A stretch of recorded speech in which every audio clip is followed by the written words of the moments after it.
La Revolución Mexicana se peleó a caballo, sí, pero se ganó y se perdió sobre rieles.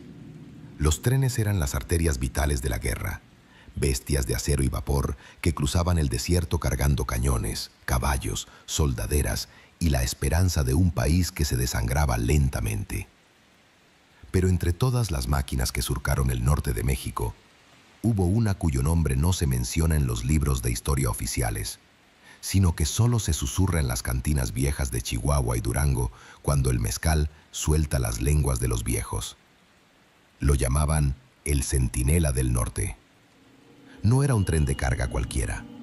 Era una fortaleza móvil, un convoy blindado de 20 vagones, erizado de ametralladoras y reforzado con placas de acero robadas a la industria minera. Decían que era indestructible. Decían que Pancho Villa mismo le tenía respeto y prefería no atacar sus vías. Pero el metal, por más grueso que sea, no te protege de lo que no puedes ver. Esta es la crónica del último viaje del Centinela. Un viaje que comenzó el 14 de noviembre de 1914, saliendo de la estación de Jiménez con rumbo a Torreón, y que terminó en un lugar que no aparece en ningún mapa de este mundo. El tren desapareció en una vía recta, a plena luz del día. Y cuando reapareció, lo que venía adentro ya no era un ejército, sino una advertencia helada. Para entender el horror, hay que entender la máquina y a los hombres que la habitaban. El Centinela era comandado por el general Aurelio Sepúlveda, un hombre de la vieja escuela porfirista, de bigote engomado y mirada muerta, que se había unido a la causa constitucionalista no por convicción política, sino por pura sed de sangre. Llevaba a bordo a 300 hombres de élite, los llamados colorados, soldados famosos por su crueldad, que no conocían el miedo ni la piedad. El tren estaba diseñado para arrasar pueblos enteros sin detenerse. Su locomotora, una monstruosa Baldwin de vapor modificada para jalar el doble de peso, rugía como un demonio. La noche antes de partir, los fogoneros se quejaban de que el carbón que paleaban al horno parecía gritar cuando tocaba el fuego y que las llamas tomaban formas de caras humanas. Nadie les hizo caso. Eran tiempos de guerra. La superstición era moneda corriente y todos estaban nerviosos por cruzar territorio enemigo. El tren partió al amanecer, cortando la neblina con su silbato. El plan era sencillo y directo: cruzar el bolsón de Mapimí, una zona desértica, árida y peligrosa, para llevar refuerzos y municiones al frente en Torreón. El trayecto debía durar, a lo mucho, 12 horas.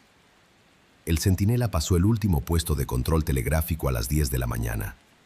El operador de la caseta reportó que la máquina iba a toda velocidad, escupiendo un humo negro y denso que manchaba el cielo azul de noviembre. Todo estaba en orden. La maquinaria funcionaba, los soldados cantaban corridos y limpiaban sus armas. Pero el tren nunca llegó al siguiente puesto. A las 6 de la tarde, la estación de Torreón envió un telegrama urgente preguntando por el convoy.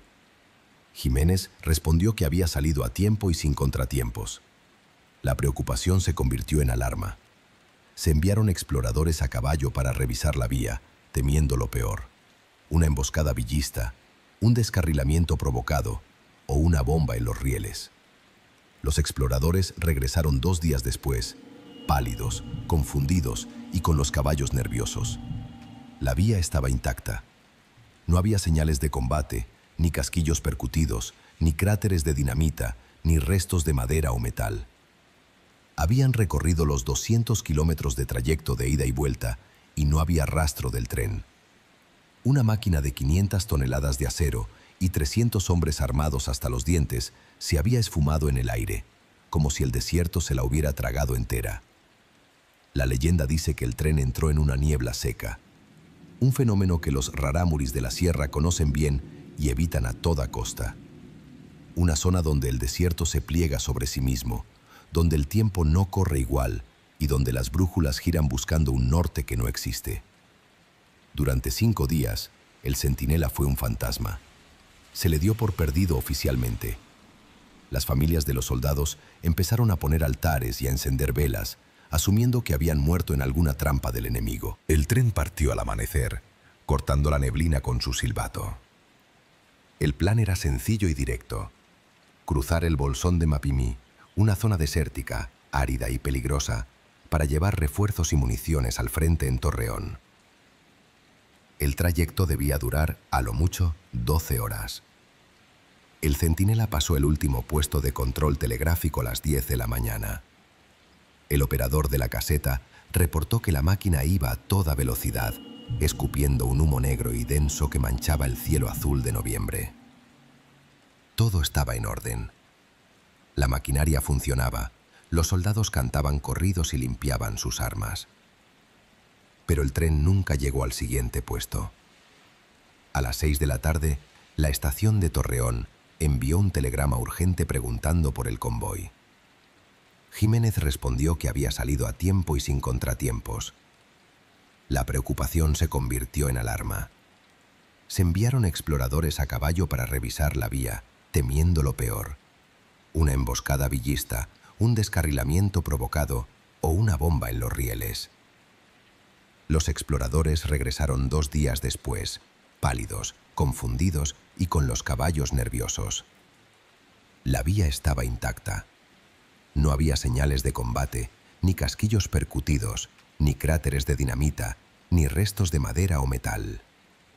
Habían recorrido los 200 kilómetros de trayecto de ida y vuelta y no había rastro del tren. Una máquina de 500 toneladas de acero y 300 hombres armados hasta los dientes se había esfumado en el aire, como si el desierto se la hubiera tragado entera. La leyenda dice que el tren entró en una niebla seca, un fenómeno que los rarámuris de la sierra conocen bien y evitan a toda costa. Una zona donde el desierto se pliega sobre sí mismo, donde el tiempo no corre igual y donde las brújulas giran buscando un norte que no existe. Durante 5 días, el centinela fue un fantasma. Se le dio por perdido oficialmente. Las familias de los soldados empezaron a poner altares y a encender velas, asumiendo que habían muerto en alguna trampa del enemigo. Y entonces, la madrugada del 6.º día, ocurrió lo imposible. El telegrafista de la estación de Bermejillo, un punto intermedio olvidado en la nada, escuchó algo. No era el silbato potente de una locomotora de guerra. Era el sonido del metal rodando sobre metal, un chirrido agónico y lento, pero sin el ritmo acompasado del vapor a presión. Miró por la ventana empañada. Entre la bruma fría y azulada del amanecer, vio una silueta negra y masiva acercándose muy despacio por la vía principal. Era el centinela, pero algo estaba terriblemente mal. La chimenea de la locomotora estaba fría, no salía ni una voluta de humo. El tren se movía únicamente por inercia, con el último impulso moribundo de una caldera que se había apagado hacía mucho tiempo. No había luces encendidas. No había soldados en los techos vigilando con sus rifles. El convoy parecía un ataúd de acero deslizándose por los rieles. El tren se detuvo con un lamento metálico justo frente a la estación. El silencio que siguió fue sepulcral, más pesado que el plomo. El telegrafista y un par de guardias rurales se acercaron con lámparas de aceite, temblando no por el clima, sino por instinto. El frío que emanaba del convoy era antinatural. Congelaba el aliento a 10 metros de distancia, como si hubieran traído un pedazo del Polo Norte al desierto de Durango. El acero blindado estaba cubierto de una capa gruesa de escarcha blanca y cristales de hielo, aunque la temperatura ambiente no bajaba de los 10 grados. «General Sepúlveda, identifíquese», gritó uno de los guardias con la mano en su revólver. Nadie respondió. Solo el viento silbando entre las ruedas congeladas. Intentaron abrir las puertas de los vagones de tropa. Estaban cerradas por dentro, pero no con cerrojos ni pasadores. Estaban soldadas. Alguien, en un acto de desesperación absoluta, había usado sopletes de acetileno y fundido metal para sellar las puertas y las ventanillas blindadas desde el interior. Era un trabajo apresurado, tosco, como si quisieran mantener algo afuera, o peor aún, como si quisieran mantenerse ellos adentro, protegidos de lo que sea que había en el exterior. Tuvieron que usar barras de dinamita para volar las soldaduras del vagón principal. Cuando el humo de la explosión se disipó, el olor los golpeó. No era el olor a putrefacción que esperaban. No olía a cadáveres hinchados de 5 días bajo el sol. Olía a ozono, a electricidad estática, a metal quemado y a un miedo tan intenso y químico que se podía saborear en la lengua. Entraron con las lámparas en alto, pisando con cuidado. La escena desafiaba toda lógica militar, médica y humana. Los 50 soldados de ese vagón estaban ahí. Estaban sentados en sus bancas, en filas ordenadas, con los fusiles Mauser entre las piernas. Pero no se movían, no respiraban. Estaban congelados, literalmente convertidos en estatuas de carne y hueso. Sus cuerpos estaban rígidos, cubiertos de una fina capa de escarcha azulada. Pero lo peor, lo que hizo que el telegrafista perdiera la razón años después, eran sus rostros. Todos, sin excepción, tenían los ojos abiertos de par en par, las pupilas dilatadas hasta cubrir todo el iris. Las mandíbulas estaban desencajadas en un grito mudo y eterno. Sus expresiones eran de un terror tan absoluto, tan primigenio, que uno de los guardias que entró vomitó el instante y cayó de rodillas rezando. No habían muerto de frío, no habían muerto de hambre, habían muerto de miedo. Sus corazones simplemente se detuvieron al unísono, reventados por la adrenalina ante algo que vieron y que no pudieron comprender. Avanzaron hacia la locomotora, el corazón de la bestia. La cabina del maquinista estaba sellada también, barricada con herramientas y cajas de munición. Al romper la puerta, encontraron al ingeniero y al fogonero. El fogonero estaba hecho un ovillo en una esquina, con las manos destrozadas, sin uñas y con los dedos rotos de tanto golpear el acero intentando salir. El ingeniero estaba fusionado a los controles. Sus manos estaban quemadas, la piel derretida sobre las palancas de freno y acelerador, como si hubiera intentado detener y acelerar el tren al mismo tiempo en un paroxismo de pánico. El horno estaba apagado, frío como una tumba, pero lleno de carbón sin quemar. Y en el suelo, cubierta de escarcha, encontraron la bitácora de viaje. El general Sepúlveda, un hombre de pocas letras y ninguna imaginación, había escrito las últimas entradas con una caligrafía que se iba desintegrando página tras página, transformándose de letras militares en garabatos de locura. Leyeron lo siguiente. Día 1, 14 horas. Entramos en una niebla. El sol ha desaparecido de golpe. La brújula gira sin sentido. El telegrafista dice que la línea está muerta, pero escucha susurros en el código Morse. Los hombres están inquietos. Dicen que el paisaje afuera ha cambiado. Ya no es el desierto, es gris. Todo es gris. Día 1, 16 horas. No podemos parar. Los frenos no responden. La vía parece infinita y recta. Se escuchan voces afuera del tren. No es el viento. Son voces de los que matamos en Zacatecas. Reconozco la voz de mi hermano, al que fusilé por traidor. Están corriendo al lado del tren. Nos están alcanzando. Día 2, o eso creo. El reloj se detuvo. El frío es insoportable. Las voces ahora están adentro. Los hombres están disparando a sí mismos para no escuchar, pero no mueren. Se levantan y siguen gritando. He ordenado soldar las puertas. No para que no entren los villistas, para que no entre él. Vi algo caminando sobre los vagones. Día 3. Él está en el vagón de mando. Entró sin abrir la puerta. No tiene cara. Solo tiene charreteras de general hechas de dientes humanos y medallas de piel. Se sentó frente a mí. No habla, pero su presencia congela el aire. Nos está juzgando. Dice que la guerra es su alimento y nosotros somos el postre. Dice que este tren ya no rueda sobre vías de acero, rueda sobre huesos. Vamos al lugar donde van los asesinos.